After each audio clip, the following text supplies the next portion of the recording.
Ben Affleck is back in the sequel to the 2016 hit The Accountant. This time around, he and his team have to stop a cybercriminal who has infected the world's supply chain with malware. Hello everyone, welcome back. Today we are going to do a movie recap and review of The Accountant 2. If you haven't seen the first movie, then this will be a spoiler-filled video for both movies. So if you haven't seen either one, then leave now or forever hold your peace. The movie opens up on a black SUV driving through heavy fog on a country road. Inside the SUV, there are two men having a tense conversation. They are arguing about the new plan. Eventually, they arrive at their destination, which is an old abandoned gas station. The man in the passenger seat gets out of the car and looks at all the surveillance cameras in the area. He tells the driver to wait here and proceeds to walk to the back of the building. We see him pull something out of his pocket and press a button on it. Cut to a warehouse where we see Christian Wolf and his team getting ready to transport a box. Apparently, this box contains something very valuable, and they are not taking any chances. Christian walks into the office and talks to Lamar about what happened the night before. Cut to an alley where we see the man from the beginning of the movie talking to someone over the phone. He gives the person on the other end of the line some instructions and hangs up. The man is revealed to be Ray Kingston. In the morning, we see Christian and his team arriving at a secure location where they meet up with Fiona and her team. They are here to retrieve the box that was at the warehouse. Apparently, this box contains evidence of war crimes committed by a foreign government. Christian asks Fiona if she knows what this case involves, but she tells him that she doesn't know anything about it. She just wants to make sure that the box gets where it needs to go. As they are preparing to leave, they are attacked by mercenaries. Everyone starts shooting their guns, and things get pretty chaotic. Christian and his team are able to escape, but not without taking some casualties. Once they get away, Christian tells everyone to take the rest of the day off.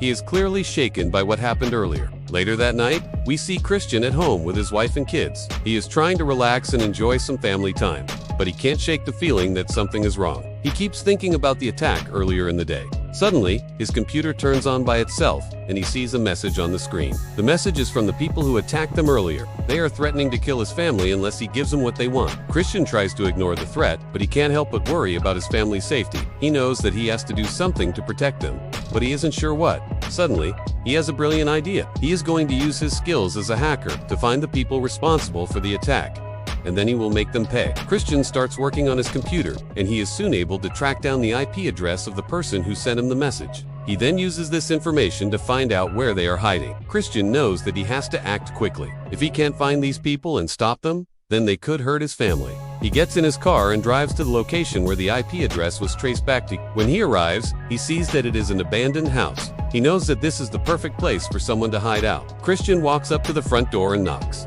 No one answers.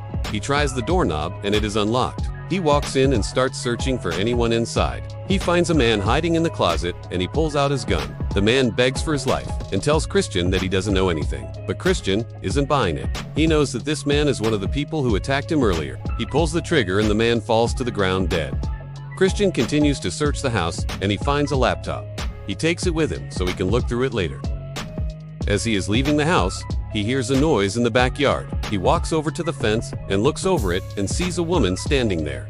She drops to her knees and begs for mercy. Christian tells her that she doesn't need to beg because he is going to kill her anyway. She tells him that she doesn't know anything and that she wasn't involved in the attack.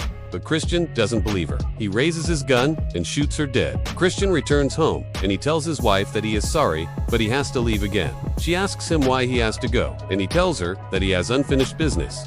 He leaves and gets in his car and drives away.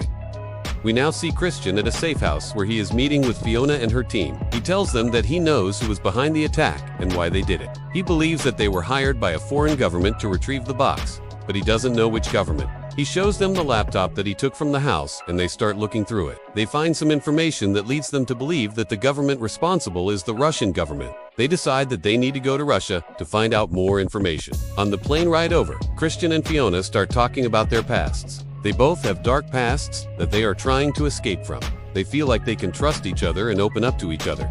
They start to develop feelings for each other. When they arrive in Russia, they are met by a contact that Fiona has. He takes them to a safe house where they can stay while they are in the country. He warns them that the Russian government is after them and that they need to be careful. While they are at the safe house, they are able to find out more information about the Russian government's involvement in the war crimes. They also find out that the Russian government is planning to start a war with a neighboring country. Christian and Fiona decide that they need to stop the Russian government from starting a war.